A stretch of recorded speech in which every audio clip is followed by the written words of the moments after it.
आज का हमारा पहला वर्ड है कन्फ्लिक्ट। कन्फ्लिक्ट वर्ड एक नाउन है जिसका मीनिंग होता है अ फाइट और एन आर्ग्यूमेंट, यानी कि किसी बात पर झगड़ा, संघर्ष या फिर विवाद। और इस पिक्चर से आप आसानी से कन्फ्लिक्ट वर्ड को याद रख सकते हैं। तो कन्फ्लिक्ट वर्ड का मीनिंग होगा अ फाइट और एन आर्ग्यूमेंट या झगड़ा या फिर संघर्ष। कन्फ्लिक्ट के सिनोनिम्स होंगे, पहला है क्लैश और दूसरा है डिस्प्यूट। तो पहला वर्ड कौन सा होगा? क्लैश और दूसरा होगा डिस्प्यूट। और इसके एंटोनिम होंगे, पहला है एग्रीमेंट और दूसरा है ट्रूस। तो पहला वर्ड हो गया एग्रीमेंट और दूसरा होगा ट्रूस। और ट्रूस को हिंदी में संधि भी कहा जाता है। तो ट्रूस वर्ड का एक और मीनिंग है संधि। कन्फ्लिक्ट नाउन है, तो हमारा सेंटेंस होगा John often comes into conflict with his boss. John का अक्सर अपने बॉस से विवाद हो जाता है। तो हमने देखा कि कन्फ्लिक्ट एक नाउन है जिसका मीनिंग होता है किसी बात पर झगड़ा, संघर्ष या फिर विवाद। और इसके सिनोनिम्स होंगे, पहला है क्लैश, दूसरा है डिस्प्यूट और इसके एंटोनिम्स होंगे एग्रीमेंट और दूसरा है ट्रूस। और हमारा सेंटेंस होगा John often comes into conflict, into clash या फिर into dispute with his boss. Hello friends, स्वागत है आपका एक बार फिर से आपके अपने चैनल सूरज सिंह ऑफिशियल में। और मैं सूरज सिंह एक बार फिर आपके लिए लेकर आया हूं डेली वोकैब डे 26। डेली की तरह आपको मैं 5 वर्ड जिनका Hindi meaning, English meaning, antonym, synonym और उस वर्ड का सेंटेंस में कैसे इस्तेमाल किया जाता है, ये हम सब आज डिस्कस करेंगे। तो आपका ज्यादा समय ना लेते हुए शुरू करते हैं हमारा आगे का वीडियो। आज का हमारा सेकंड वर्ड है एस्केलेट। एस्केलेट वर्ड एक वर्ब है जिसका मीनिंग होता है to cause something to become stronger और मोर सीरियस, यानी कि किसी स्थिति का अधिक तीव्र होना या करना या अधिक गंभीर बनना या बनाना। आप इस पिक्चर के माध्यम से देख सकते हैं कि किसी एक कंट्री ने दूसरी कंट्री के खिलाफ टैंक को तैनात किया गया है। तो इससे क्या होगा? युद्ध की स्थिति पैदा होगी, यानी युद्ध होने के आसार बढ़ जाएंगे। तो एस्केलेट वर्ब का मीनिंग होना किसी स्थिति का तीव्र होना या करना। एस्केलेट के सिनोनिम्स होंगे, पहला है इंक्रीज और दूसरा है इंटेंसिफाई। तो फर्स्ट वर्ड हो गया इंक्रीज और सेकेंड हो गया इंटेंसिफाई। और इसके एंटोनिम होंगे, पहला वर्ड है लोअर और दूसरा है लेसन। तो फर्स्ट वर्ड हो गया लोअर और सेकेंड हो गया लेसन। एक चीज और ध्यान रखनी है कि ये लेसन LESSON वाला नहीं है। इसका मतलब होता है चैप्टर, और लेस वर्ड होता है कम, उसमें EN जोड़ के हम क्या बना देते हैं? वर्ब। तो एस्केलेट एक वर्ब है और इसका सेंटेंस भी हम वर्ब के अकॉर्डिंग ही बनाएंगे। सेंटेंस होगा we do not want to escalate the war. हम युद्ध को आगे नहीं बढ़ाना चाहते। तो यहाँ पे टू के बाद हमने वर्ब की फर्स्ट फॉर्म का इस्तेमाल किया है। और एस्केलेट क्या है? Transitive verb. और ट्रांजिटिव वर्ब को किसकी जरूरत होती है? ऑब्जेक्ट की। तो यहाँ पे वार किसका काम करेगा? ऑब्जेक्ट का, यानी कि नाउन का। तो हमने देखा कि एस्केलेट एक वर्ब है जिसका मीनिंग होता है किसी स्थिति का अधिक तीव्र होना या करना। और इसके सिनोनिम्स होंगे इंक्रीज और दूसरा है इंटेंसिफाई। और इसके एंटोनिम होंगे लोअर और दूसरा है लेसन। और हमारा सेंटेंस होगा we do not want to escalate the war या इंक्रीज द वार या फिर इंटेंसिफाई द वार। तो आइए चलते हैं हमारे थर्ड वर्ड की ओर। आज का हमारा थर्ड वर्ड है असिस्टेंस। असिस्टेंस वर्ड एक नाउन है और ये आप इस ANC वाले रूल से भी पता लगा सकते हैं। असिस्टेंस का मीनिंग होगा हेल्प और सपोर्ट, और हिंदी में मीनिंग होगा सहायता या समर्थन। और आप इस पिक्चर में देख सकते हैं कि एक व्यक्ति साइकिलिस्ट है जिसकी साइकिल में कुछ प्रॉब्लम आ गई है।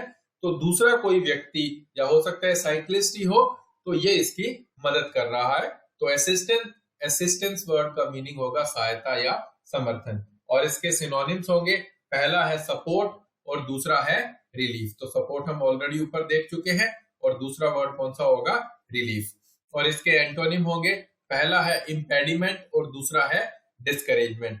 इम्पेडिमेंट और दूसरा है डिस्करेजमेंट। इम्पेडिमेंट का मतलब होता है बाधा पहुंचाना। असिस्टेंस नाउन है तो इसका इस्तेमाल भी हम सेंटेंस में नाउन के तौर पे करेंगे। तो हमारा सेंटेंस होगा we offer financial assistance to students. हम छात्रों को वित्तीय सहायता प्रदान करते हैं। यहाँ पे वी किसका काम कर रहा है? सब्जेक्ट का। और ऑफर क्या काम कर रहा है? वर्ब की फर्स्ट फॉर्म। और वर्ब की फर्स्ट फॉर्म हमेशा क्या होती है? प्लूरल। ये ऑफर जो है ये ट्रांजिटिव वर्ब है और ट्रांजिटिव वर्ब को किसकी जरूरत है? ऑब्जेक्ट की। तो यहाँ पे असिस्टेंस किसका काम करेगा? ऑब्जेक्ट का। और इस ऑब्जेक्ट के तौर पे असिस्टेंस इस्तेमाल हुआ है, ये नाउन भी है। और नाउन की विशेषता कौन बताता है? एडजेक्टिव। तो फाइनेंशियल यहाँ पे किसका काम करेगा? एडजेक्टिव का।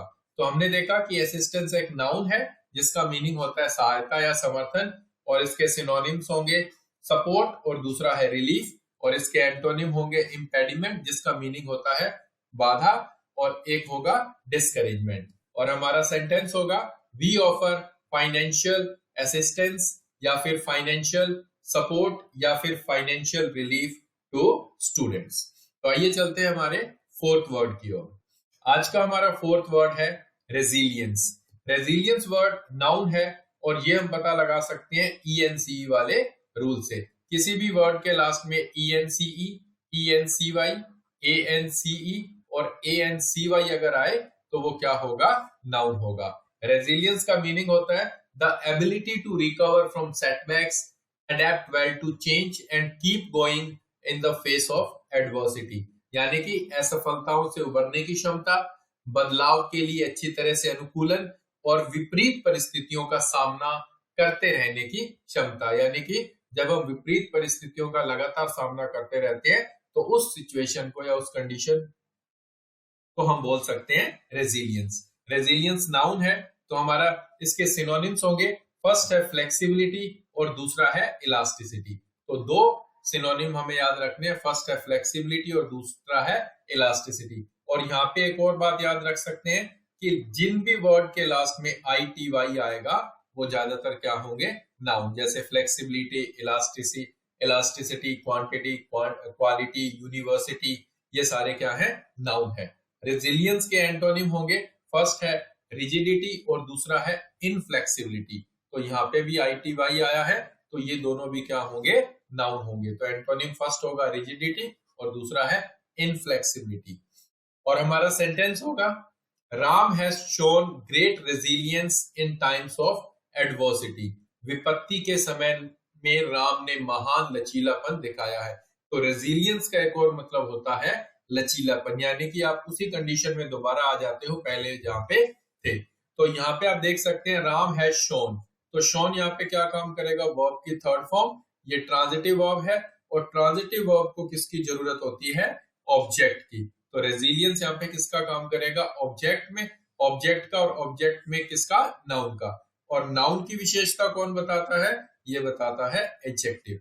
तो हमने देखा कि रेजिलियंस एक नाउन है जिसका मीनिंग होता है असफलताओं से उबरने की क्षमता या परिस्थितियों का सामना करते रहने की क्षमता या फिर लचीलापन। सिनोनिम्स होंगे फ्लेक्सिबिलिटी और इलास्टिसिटी, और एंटोनिम होंगे रिजिडिटी और इनफ्लेक्सिबिलिटी। और हमारा सेंटेंस होगा Ram has shown great resilience, great flexibility या great elasticity in times of adversity. तो आइए चलते हैं हमारे लास्ट वर्ड की ओर। आज का हमारा लास्ट वर्ड है फैसिलिटेट। फैसिलिटेट एक वर्ब है जिसका मीनिंग होता है टू मेक इजियर या फिर सुविधाजनक बनाना। और इस आप पिक्चर से देख सकते हैं कि ये किन दो चीजों को जोड़ के उन के बीच में जो भी चीज पास हो रही है उसका रास्ता ये सुविधाजनक बना रहा है। तो फैसिलिटेट एक वर्ब है जिसके सिनोनिम्स होंगे, फर्स्ट है असिस्ट और दूसरा है हेल्प। तो असिस्ट हो गया एक और दूसरा क्या होगा? हेल्प। और इसके एंटोनिम होंगे, फर्स्ट वर्ड है हिंडर और दूसरा है ऑब्स्ट्रक्ट। फर्स्ट है हिंडर और दूसरा है ऑब्स्ट्रक्ट। हिंडर का मीनिंग होता है बाधा पहुंचाना और ऑब्स्ट्रक्ट का मीनिंग होता है रुकावट डालना। फैसिलिटेट वर्ब है तो हमारा सेंटेंस भी वर्ब के तौर पे बनेगा। तो हमारा सेंटेंस होगा the new ramp will facilitate the entry of wheelchairs. नया रैंप व्हीलचेयर के प्रवेश की सुविधा प्रदान करेगा। यहाँ पे विल क्या है? मॉडल वर्ब है और मॉडल वर्ब के बाद हम इस्तेमाल करते हैं वर्ब की फर्स्ट फॉर्म। तो ये साबित हो गया कि फैसिलिटेट एक वर्ब है और उसका मीनिंग होता है सुविधाजनक बनाना। सिनोनिम्स होंगे असिस्ट और दूसरा होगा हेल्प, और इसके एंटोनिम होंगे हिंडर और दूसरा है obstruct. The new ramp will facilitate, the new ramp will assist, या फिर the new ramp will help the entry of a wheel chair. तो ये थे हमारे आज के 5 वर्ड्स। अगर आपको हमारा ये वीडियो पसंद आया और आपको अगर हमारा ये चैनल पसंद आया तो आप हमारे इस चैनल को सब्सक्राइब कीजिए और इस वीडियो को लाइक भी कीजिए। Thanks for watching.